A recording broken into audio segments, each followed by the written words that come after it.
juga wis. Kayaknya nggak kamar mandi. Ayo. Anjing. Goblok. Goblok. Jelasin gimana cara keluarnya.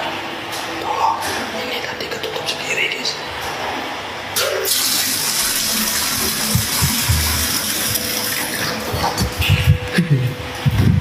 Itu lemari tuh lemari baju ini. Itu bisa buka nutup bang. Ya udah aku mulai rekam nih. Coba buka lagi kalau beneran kamu berani buka gitu. Jadi aku tantangin malahan. Ayo sekarang aku rekam, berani buka lagi nggak? Hah? Ah terus, bagus, keren, keren, keren.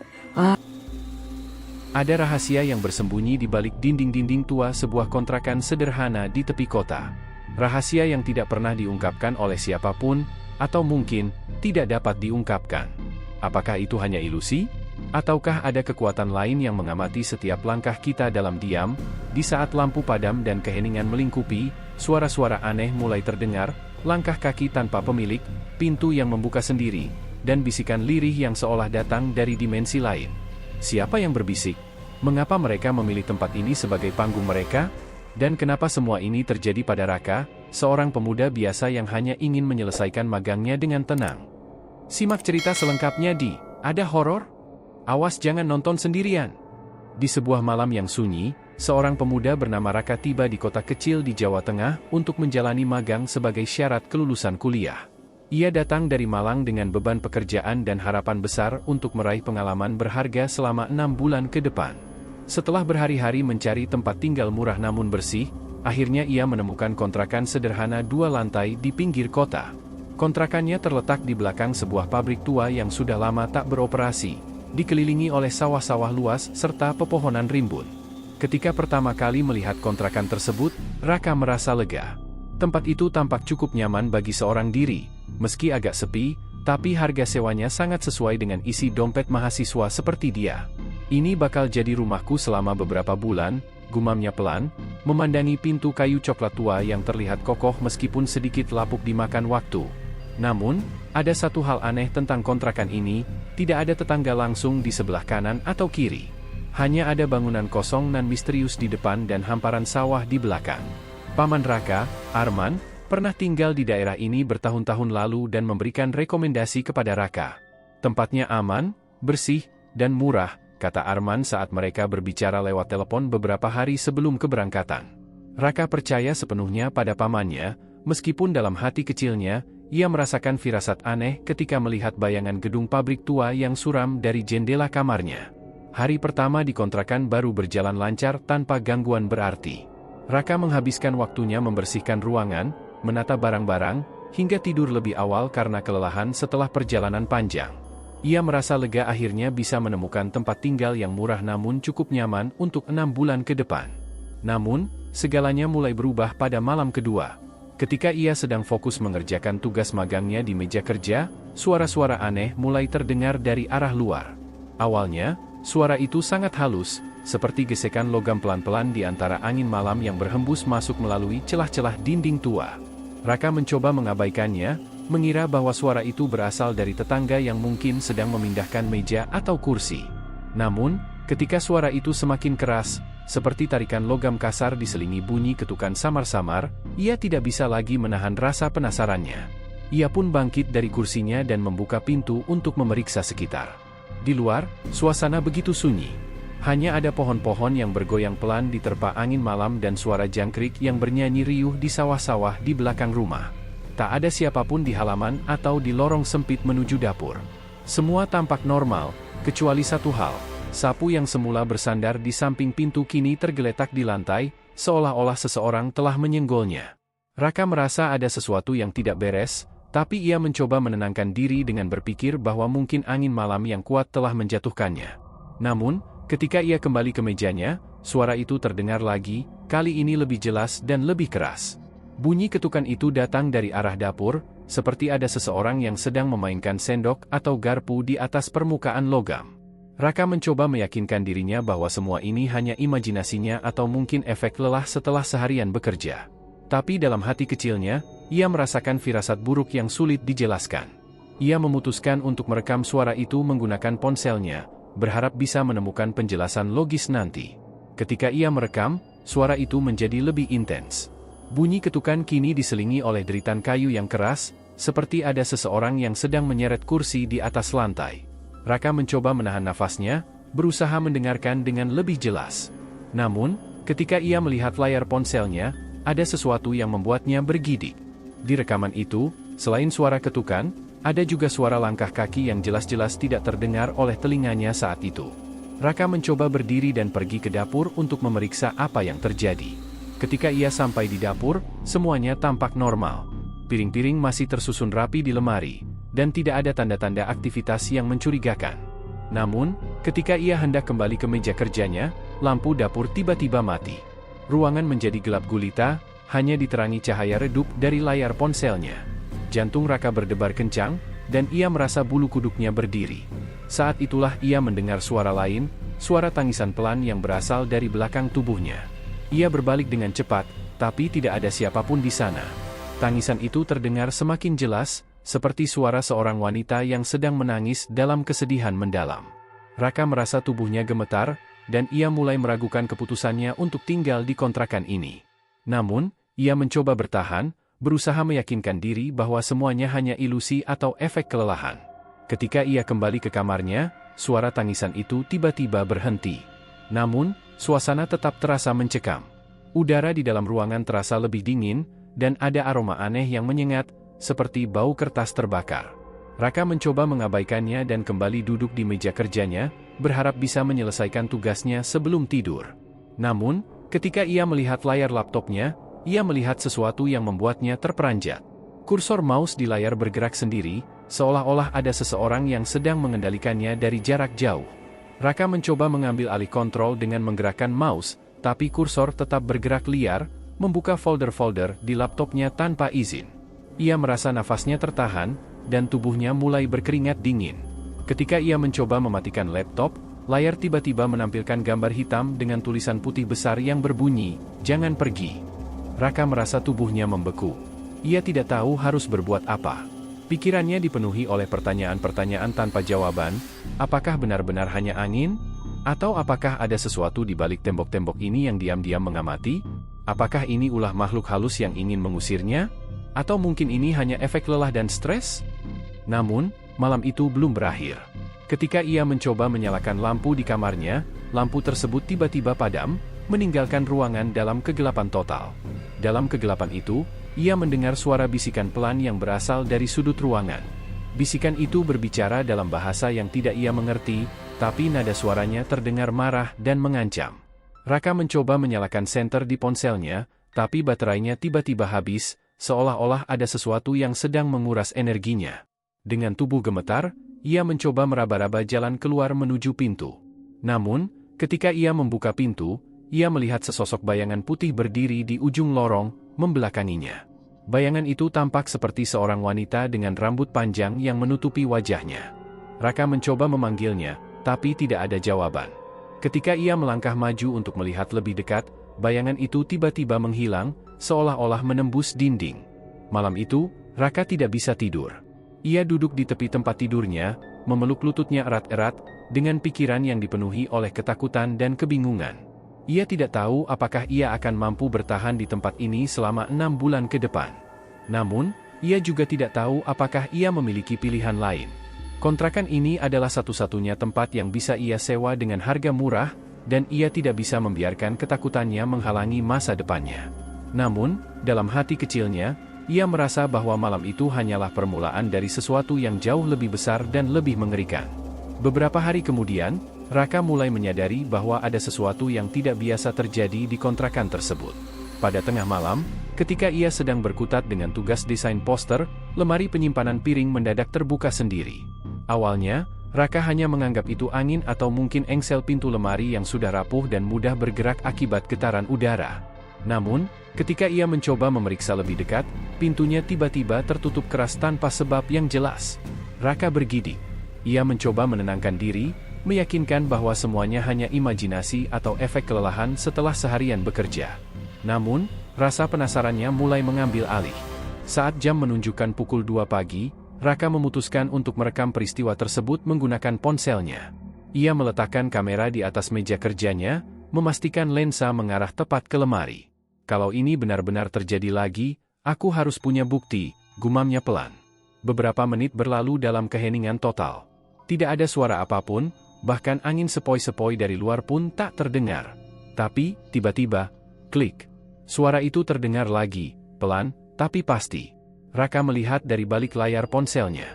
Pintu lemari mulai bergerak pelan-pelan. Awalnya hanya sedikit terbuka, namun kemudian sepenuhnya terkuak seperti ada tangan tak terlihat yang menariknya dengan tenaga kuat. Jantung Raka berdegup kencang. Ia ingin berteriak, tetapi suaranya tersangkut di tenggorokan. Yang lebih mengerikan adalah ketika pintu itu tiba-tiba menutup kembali dengan suara keras, disertai gemuruh kecil yang membuat seluruh ruangan bergetar. Belum sempat ia pulih dari keterkejutan, lampu di ruangan mendadak mati. Keadaan menjadi gelap gulita hanya dalam hitungan detik.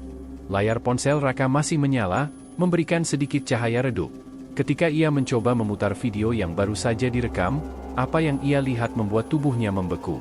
Di rekaman itu, lemari tampak bergerak lebih dramatis daripada yang ia saksikan langsung. Pintunya tidak hanya terbuka dan menutup, ada bayangan samar-samar yang terlihat di balik pintu lemari saat sedang terbuka. Bayangan itu mirip sosok manusia, tapi sangat transparan, hampir seperti asap yang bergerak lambat. Raka merasa nafasnya tertahan.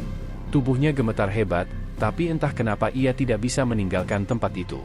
Ada bagian dari dirinya yang penasaran, bahkan tertantang, untuk mencari tahu apa sebenarnya yang terjadi. Ia mencoba berdiri dan mendekati lemari, meskipun setiap langkah terasa seperti berjalan melawan gravitasi. Begitu ia sampai di depan lemari, ia membuka pintunya dengan hati-hati. Tidak ada apa-apa di dalamnya. Tidak ada benda aneh, tidak ada tanda-tanda keanehan lainnya. Semua tampak normal. Namun, saat ia hendak menutup pintu lemari, ia merasakan sentuhan dingin di pundaknya. Sentuhan itu begitu nyata, seolah ada tangan yang menepuknya dengan lembut, namun menusuk tulang. Raka langsung berbalik, tetapi tidak ada siapapun di belakangnya. Ruangan tetap kosong, hanya ada kegelapan yang semakin pekat. Ia mencoba menyalakan lampu, tetapi tidak ada hasil. Semua listrik di rumah sepertinya padam. Keesokan harinya, Raka mencoba mencari penjelasan logis atas kejadian tersebut. Ia memeriksa engsel lemari, memastikan tidak ada angin yang masuk, bahkan menanyakan kepada pemilik kontrakan apakah ada riwayat aktivitas paranormal di tempat itu. Namun, semua jawaban yang ia dapatkan hanya membuatnya semakin bingung. Si pemilik kontrakan, seorang ibu paruh baya bernama Budiah, hanya menggeleng pelan saat ditanya tentang hal itu. "Di sini aman, Nak. Enggak ada yang perlu dikhawatirkan," katanya dengan nada datar, meski sorot matanya terlihat ragu. Namun, beberapa hari kemudian, kejadian serupa terulang, kali ini lebih intens dan lebih mencekam. Malam itu, Raka sedang membersihkan kamarnya ketika suara-suara aneh mulai terdengar dari dapur. Awalnya hanya suara ringan seperti piring beradu, tetapi kemudian berubah menjadi suara ketukan keras yang berulang-ulang. Raka mencoba mengabaikannya, tetapi ketukan itu semakin kencang hingga membuatnya tidak bisa fokus.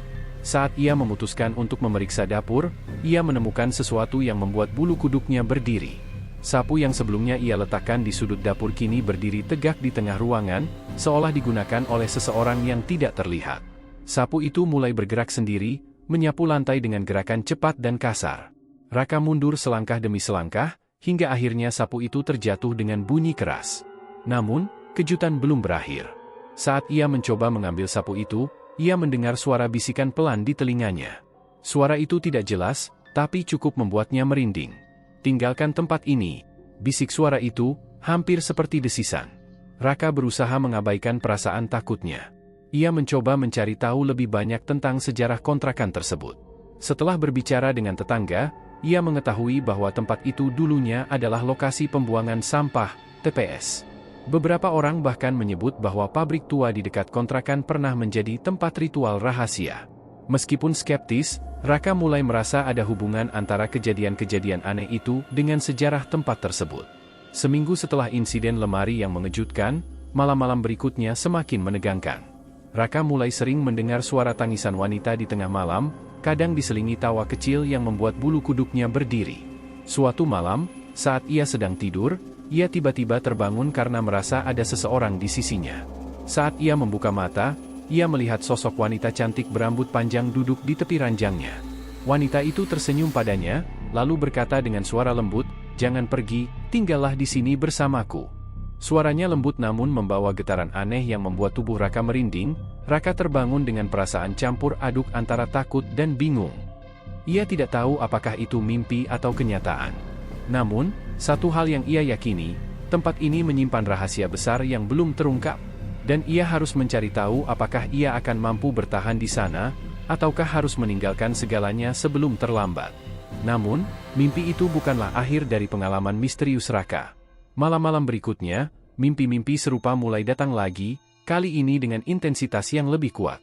Wanita itu selalu hadir dengan senyum yang semakin membingungkan, kadang hangat, kadang dingin seperti es. Pada suatu malam, ia bahkan merasa dirangkul oleh wanita itu, tubuhnya yang dingin menyentuh kulitnya. Raka terbangun dengan napas tersengal-sengal, keringat dingin membasahi seluruh tubuhnya. Ia mencoba meyakinkan diri bahwa semua ini hanyalah produk dari imajinasinya yang terlalu aktif. Namun, ketika ia melihat ke cermin kamar mandi pagi harinya, ada sesuatu yang membuatnya bergidik, sebuah jejak tangan kecil yang samar-samar terlihat di pundaknya. Selain mimpi, Raka juga mulai melihat penampakan transparan di sudut-sudut rumahnya. Saat berjalan menuju kamar mandi pada larut malam, ia merasakan kehadiran sesuatu di belakangnya. Ketika ia menoleh, ia melihat sosok kabut tipis berwarna putih yang menghilang begitu saja. Bentuknya tidak jelas, namun cukup untuk membuat Raka mempercepat langkah kakinya. Sementara itu, suara-suara aneh seperti tangisan wanita dan tawa kecil terdengar di malam hari, meskipun tidak ada orang lain di sekitar. Suara-suara itu terkadang datang dari dapur, terkadang dari arah pintu belakang, bahkan pernah terdengar tepat di dekat telinganya saat ia sedang duduk di meja kerja. Pada suatu malam, Raka memutuskan untuk merekam segala sesuatu yang terjadi di kontrakannya. Ia menyalakan kamera ponselnya dan meletakkannya di atas meja. Selama beberapa menit, tidak ada yang terjadi. Namun, tepat ketika ia hendak mematikan kamera, lampu di ruangan tiba-tiba mati secara mendadak. Layar ponselnya yang masih menyala menangkap sesuatu yang membuatnya hampir melompat dari kursi, bayangan tinggi yang bergerak cepat di belakangnya. Ketika ia memutar ulang rekaman tersebut, bayangan itu tampak seperti siluet manusia, tetapi sangat kabur dan tidak memiliki detail yang jelas. Apakah ini bukti nyata? Atau hanya efek cahaya yang menipu mata? Raka mencoba mencari informasi lebih lanjut tentang sejarah kontrakan tersebut. Ia mendengar cerita dari penduduk setempat bahwa tempat itu dulunya adalah lokasi pembuangan sampah, TPS. Beberapa orang bahkan menyebut bahwa pabrik tua di dekat kontrakan pernah menjadi tempat ritual rahasia. Ada yang mengatakan bahwa ritual itu dilakukan oleh sekelompok orang yang ingin memanggil roh-roh tertentu, tetapi gagal dan meninggalkan energi negatif yang masih tersisa hingga hari ini. Seorang tetangga tua bahkan memberikan peringatan kepada Raka, "Anak muda, kalau kamu merasa ada yang mengganggu, jangan dipancing. Tinggalkan saja tempat itu. Ada hal-hal yang lebih baik tidak diketahui." Namun, Raka masih enggan mempercayai cerita-cerita mistis tersebut. Baginya, segala sesuatu harus memiliki penjelasan rasional. Ia mencoba menemukan jawaban logis atas semua fenomena yang dialaminya. Mungkin ada tikus atau hewan liar yang masuk ke dalam rumah dan membuat suara-suara aneh. Mungkin angin malam yang kuat menyebabkan pintu dan lemari bergerak sendiri. Tapi bagaimana dengan penampakan-penampakan yang tidak bisa dijelaskan? Bagaimana dengan suara-suara yang terdengar begitu dekat, namun tidak ada siapapun di sekitar? Suatu malam, Raka memutuskan untuk melakukan eksperimen kecil. Ia meletakkan sepotong sabun di tepi meja dapur dan merekamnya menggunakan kamera ponsel. Awalnya, tidak ada yang terjadi. Namun, beberapa jam kemudian, ketika ia memeriksa rekaman tersebut, ia melihat sabun itu jatuh dengan sendirinya tanpa ada angin atau getaran yang jelas. Lebih aneh lagi, ketika ia memutar ulang rekaman itu, ia mendengar suara lirih yang sebelumnya tidak ia sadari, "Aku ingin kamu tetap di sini." Raka mulai merasa dilema. Di satu sisi, ia ingin mencari jawaban atas semua misteri ini. Di sisi lain, ia mulai meragukan apakah ia benar-benar ingin tahu kebenarannya. Setiap malam, ia merasa ada sesuatu yang mengamati gerak-geriknya, bahkan ketika ia sedang tidur. Pagi harinya, ia sering menemukan barang-barang di tempat yang berbeda dari posisi semula. Suatu kali, ia menemukan sapu tergeletak di tengah ruangan, padahal sebelum tidur ia yakin telah meletakkannya di samping pintu. Setelah serangkaian peristiwa aneh yang terjadi di kontrakannya, Raka merasa ada sesuatu yang tidak wajar sedang mencoba berkomunikasi dengannya. Namun, ia juga tahu bahwa banyak orang akan menganggap ceritanya hanya imajinasi atau bahkan rekayasa belaka. Untuk membuktikan bahwa semua itu nyata, Raka memutuskan untuk melakukan live streaming di media sosial. Ia ingin audiens melihat langsung apa yang terjadi tanpa adanya editan atau manipulasi. Malam pertama live streaming dimulai dengan suasana yang tampak biasa saja. Raka duduk di ruang tengah, menjelaskan kepada penonton tentang kejadian-kejadian sebelumnya. Awalnya, semuanya berjalan lancar, tidak ada suara-suara aneh, pintu lemari tak bergerak sendiri, dan lampu pun tetap menyala dengan tenang. Beberapa penonton mulai meninggalkan komentar, "Biasa aja nih, pasti settingan," tulis salah satu dari mereka. Namun, tepat ketika Raka hendak menutup live streaming karena merasa malam ini akan berakhir normal, pintu lemari dapur tiba-tiba terbuka sendiri di depan kamera. "Lihat itu!" Raka berteriak kaget sambil menunjuk ke arah lemari. Penonton yang masih setia menonton langsung ramai memberi reaksi. Ada yang berkomentar, "Ini beneran bukan editan?" Ada juga yang skeptis, "Ah, pasti pakai tali atau angin." Raka mencoba menjelaskan bahwa tidak ada angin masuk, apalagi tali yang bisa digunakan untuk membuka lemari secara diam-diam. Namun, ia sendiri merasa heran, kenapa lemari itu bisa bergerak seperti itu? Apakah benar-benar ada kekuatan lain yang sedang mempermainkannya? Namun, kehebohan tidak berhenti sampai di situ. Setelah beberapa saat, salah satu penonton berkomentar, "Coba cek kamar mandi, Bang. Katanya sih tempat itu paling sering gangguan."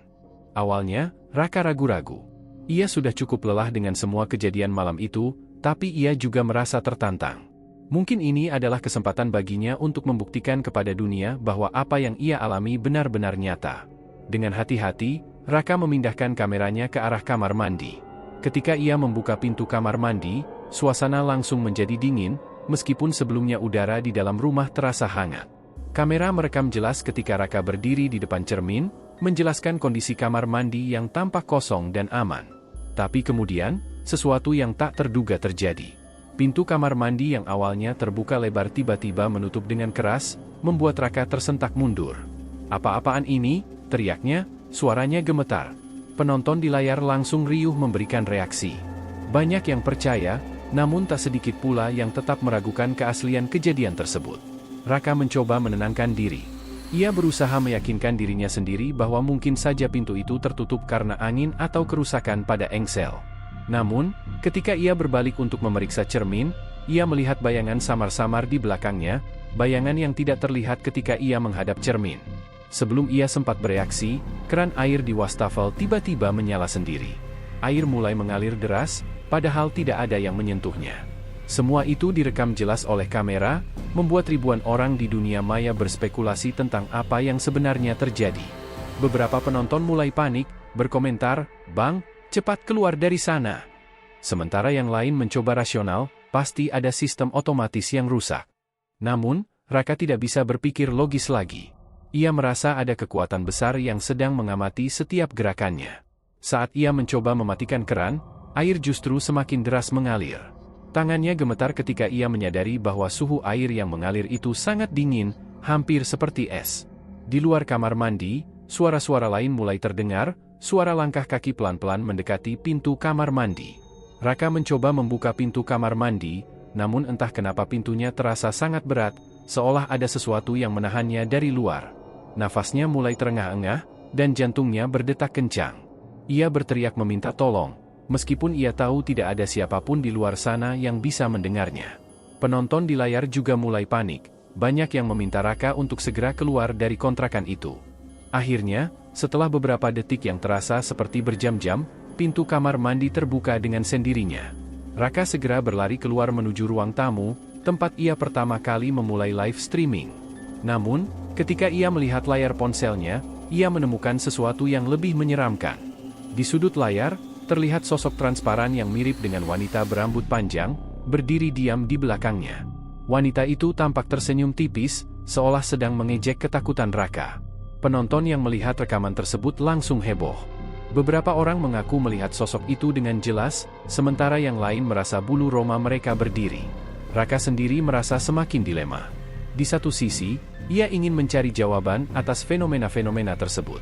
Ia merasa ada sesuatu yang belum terungkap di balik semua kejadian ini, mungkin sebuah pesan atau peringatan yang ingin disampaikan oleh makhluk gaib itu.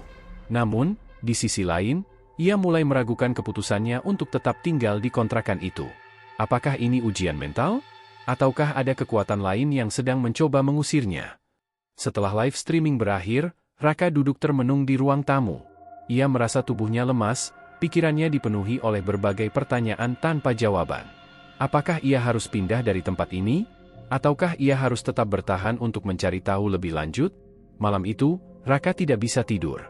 Ia terus-menerus memutar ulang rekaman live streaming, mencoba mencari petunjuk apapun yang mungkin terlewatkan. Namun, semakin ia mempelajari rekaman tersebut, semakin ia merasa bahwa ada kekuatan besar yang sedang mengamati setiap langkahnya. Di hari-hari berikutnya, Raka mulai menyadari bahwa kejadian-kejadian aneh itu tidak hanya terbatas pada kontrakannya. Ada sesuatu yang lebih besar, sesuatu yang mungkin terkait dengan pabrik tua di dekat tempat tinggalnya. Apakah pabrik itu adalah sumber dari semua misteri ini? Ataukah ada rahasia lain yang belum terungkap? Raka tahu, ia harus mencari jawaban, meskipun itu berarti ia harus menghadapi ketakutan terbesarnya. Dengan dorongan dari para penonton live streaming-nya, Raka memutuskan untuk menyelidiki lebih dalam. Ia merasa bahwa semua kejadian horor yang dialaminya selama ini memiliki hubungan erat dengan pabrik tua di dekat kontrakannya. Menurut cerita penduduk desa, pabrik itu telah ditinggalkan selama bertahun-tahun karena berbagai insiden misterius yang terjadi di sana. Beberapa orang bahkan mengatakan bahwa tempat itu dulunya digunakan sebagai lokasi ritual rahasia oleh kelompok tertentu. Raka merasa yakin bahwa jawaban atas semua kejadian di kontrakannya mungkin tersembunyi di balik tembok-tembok pabrik tua yang sudah lama lapuk. Pada malam Jumat Kliwon, Raka mengundang beberapa temannya, Dika, Andra, dan Lutfi, untuk ikut serta dalam investigasi tersebut. Mereka membawa senter, kamera, alat perekam suara, dan peralatan sederhana lainnya untuk mendokumentasikan apapun yang mereka temukan. Sebelum berangkat, Dika sempat berkomentar dengan nada canda, kalau kita mati gara-gara ini, siapa yang bakal ngurusin Instagram kita? Semua tertawa, meskipun dalam hati mereka tahu bahwa misi ini bukanlah hal yang bisa dianggap enteng. Saat memasuki area pabrik, suasana langsung berubah drastis. Udara dingin menusuk tulang, seolah-olah ada kekuatan tak kasat mata yang menekan mereka. Suara-suara langkah kaki samar-samar terdengar di sekitar mereka, meskipun tidak ada orang lain di sana. Bisikan-bisikan pelan, seperti gumaman yang tidak jelas, terdengar dari arah yang sulit ditentukan. Setiap kali mereka berbalik, hanya ada kegelapan pekat dan bayangan-bayangan aneh yang bergerak cepat di tepi sorotan lampu senter. Ini beneran serem banget, gumam Andra dengan suara bergetar. Kita yakin mau lanjut? Raka mengangguk teguh. Kita udah sampai sini. Kalau kita mundur sekarang, gimana cara kita cari jawaban? Lagian, kita kan bawa alat-alat buat ngecek semuanya. Mereka melanjutkan penyelidikan dengan langkah-langkah hati-hati. Di salah satu sudut pabrik, mereka menemukan sebuah batu besar yang bentuknya mirip nisan. Di atasnya, terdapat bekas-bekas pembakaran seperti abu kertas. Salah satu teman Raka, Dika, berkomentar dengan nada gemetar, ini pasti bekas ritual. Meskipun merinding, Raka tetap fokus pada misinya. Ia yakin bahwa mereka sedang mendekati inti dari misteri ini. Namun, semakin dalam mereka menyelidiki, semakin banyak kejadian aneh yang terjadi. Barang-barang mereka mulai dilempar entah dari mana. Senter Dika tiba-tiba mati, padahal baterainya masih penuh. Saat Andra mencoba merekam suara menggunakan alat perekam suara, perangkat itu mendadak rusak tanpa alasan yang jelas. Bahkan, saat mereka berusaha memeriksa ruangan lain, pintu-pintu di pabrik itu mendadak terbuka dan menutup sendiri dengan keras, seolah-olah ada makhluk tak terlihat yang sedang bermain-main dengan mereka. Di tengah kepanikan, sosok kabut putih kembali muncul di kegelapan. Kali ini, ia tampak lebih nyata daripada sebelumnya. Raka dan teman-temannya bisa melihatnya dengan jelas, sebuah wujud transparan yang berdiri di ujung lorong panjang, memandangi mereka dengan tatapan kosong. Kabut itu kemudian bergerak perlahan, seolah-olah mengajak mereka untuk mengikutinya. Lo lihat itu enggak? Tanya Lutfi dengan suara gemetar. Itu pocong, kan? Raka menggeleng. Enggak kayak pocong. Ini lebih kayak hantu wanita. Tanpa sadar, mereka mulai mengikuti sosok kabut itu. Lorong-lorong pabrik yang tadinya terasa luas kini terasa semakin sempit dan menyesakkan. Udara semakin dingin, dan bisikan-bisikan itu semakin keras, seolah-olah ada banyak suara yang berbicara dalam bahasa asing. Saat mereka mencapai ujung lorong, mereka menemukan sebuah ruangan besar yang sepertinya pernah digunakan sebagai tempat penyimpanan barang. Namun, yang membuat mereka terkejut adalah gambar-gambar aneh yang terpampang di dinding-dinding ruangan. Gambar-gambar itu tampak seperti lukisan atau coretan-coretan tangan yang dibuat dengan darah kering. Ada simbol-simbol yang tidak dikenal, wajah-wajah menyeramkan, dan tulisan-tulisan aneh yang tidak bisa dibaca. Di tengah ruangan, mereka menemukan sebuah meja kayu tua yang di atasnya terdapat patung kecil berbentuk sosok wanita dengan rambut panjang. Patung itu tampak sangat realistis, seolah-olah hidup. Saat Raka mencoba menyentuhnya, Andra langsung berteriak, "Jangan sentuh itu!" Semua langsung mundur beberapa langkah. Tiba-tiba, lampu-lampu senter mereka mati secara bersamaan, meninggalkan mereka dalam kegelapan total. Dalam kegelapan itu, mereka bisa mendengar suara tangisan wanita yang semakin lama semakin keras. Suara itu begitu menyayat hati, seolah-olah wanita itu sedang menangisi sesuatu yang sangat menyakitkan. "Apa ini? Apa ini beneran?" tanya Dika dengan suara bergetar. Raka mencoba menenangkan diri. "Tenang, kita harus tetap tenang. Kita cuma perlu keluar dari sini." Namun, ketika mereka berusaha mencari jalan keluar, sosok kabut putih itu kembali muncul di hadapan mereka. Kali ini, sosok itu tampak lebih dekat, lebih nyata, dan lebih menyeramkan. Wajahnya yang awalnya kosong kini tersenyum lebar, seolah-olah mengejek mereka. Raka dan teman-temannya langsung berlari tanpa memperdulikan arah. Mereka hanya ingin keluar dari pabrik itu secepat mungkin. Namun, semakin mereka berlari, semakin jauh pintu keluar terasa. Lorong-lorong itu seolah-olah berubah menjadi labirin yang tidak ada habisnya. Suara-suara tangisan wanita semakin keras, diselingi dengan tawa yang menyeramkan. Pada akhirnya, mereka berhasil menemukan pintu keluar setelah berlari tanpa arah selama beberapa menit yang terasa seperti berjam-jam. Saat mereka keluar dari pabrik, mereka langsung jatuh terduduk di tanah, bernapas dengan berat. Tubuh mereka basah oleh keringat dingin, dan hati mereka masih berdebar-debar. Mereka tidak tahu apakah mereka berhasil mengungkap rahasia pabrik tua itu atau tidak. Yang jelas, pengalaman ini akan selalu membekas dalam ingatan mereka. "Apa kita berhasil menemukan jawabannya?" tanya Andra dengan suara lemah. Raka menggeleng. "Aku nggak tahu. Tapi satu hal yang aku yakini, kita baru saja mengalami sesuatu yang jauh lebih besar dari yang kita bayangkan." Meskipun mereka berhasil keluar dari pabrik itu, mereka tidak tahu apakah mereka akan bisa tidur dengan tenang malam itu. Bagaimana jika sosok itu mengikuti mereka pulang? Akankah mereka menjadi korban berikutnya dari kutukan yang belum terpecahkan? Setelah serangkaian kejadian yang menguji mental dan fisiknya, Raka akhirnya memutuskan untuk pindah dari kontrakan tersebut. Namun, keputusan ini tidak datang dengan mudah. Pada malam sebelum keberangkatannya, ia merasa ada sesuatu yang belum selesai, sebuah pertanyaan besar yang masih menggantung di udara, seperti bayangan gelap yang tak kunjung hilang meskipun lampu telah dinyalakan. Malam itu, ketika semua barang sudah dikemas dalam koper-koper besar, Raka duduk di tepi tempat tidur sambil menatap kosong ke arah lemari tua yang selama ini menjadi sumber banyak kejadian misterius.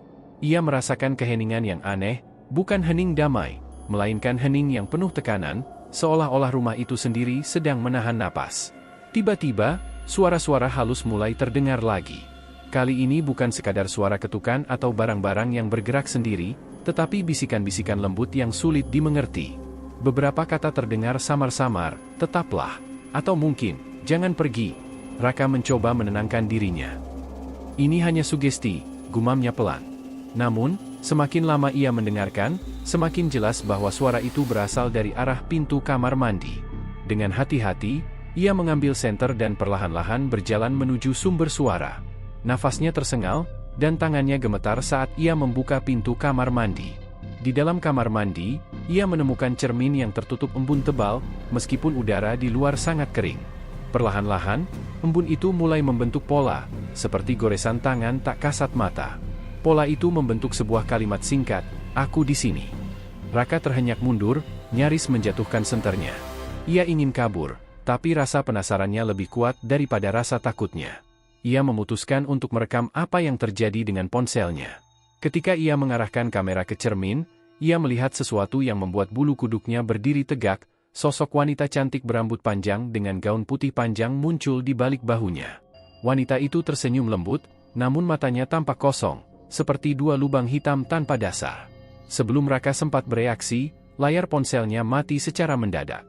Ia menggoyang-goyangkan ponselnya, tapi perangkat itu benar-benar mati, seolah dayanya tersedot habis dalam sekejap. Di saat bersamaan, suara air keran mulai mengalir deras meskipun kerannya dalam kondisi tertutup rapat. Air itu keluar begitu saja, membanjiri lantai kamar mandi dan mulai merembes ke kamar utama. Raka panik. Ia segera mengambil tasnya dan berlari keluar dari kontrakan. Tapi ketika ia membuka pintu depan, ia menemukan sesuatu yang membuatnya terpaku di tempat. Pohon besar di halaman belakang tiba-tiba berubah bentuk. Dahan-dahannya membentuk siluet wajah manusia, dengan mata yang seolah-olah menatap lurus ke arahnya. Suara tawa kecil terdengar dari kegelapan, diiringi dengan angin dingin yang menusuk tulang. Tanpa pikir panjang, Raka langsung melompat ke motornya dan melaju secepat mungkin meninggalkan tempat itu. Ia bahkan tidak berani menoleh ke belakang. Sepanjang perjalanan, ia merasakan sensasi seperti diikuti oleh sesuatu, atau mungkin seseorang. Meskipun ia berhasil sampai di rumah baru dengan selamat, ia tahu bahwa pengalaman ini akan terus menghantuinya. Beberapa hari kemudian, setelah menetap di tempat barunya, Raka menerima paket misterius tanpa nama pengirim. Di dalamnya, ia menemukan sebuah foto tua yang memperlihatkan pabrik terbengkalai di dekat kontrakannya.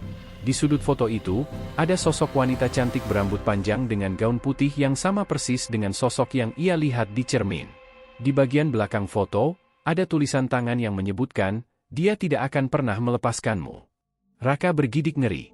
Ia mencoba mencari tahu asal-usul foto itu, tapi tidak ada satupun orang di sekitarnya yang tahu siapa wanita itu atau apa hubungannya dengan pabrik tersebut.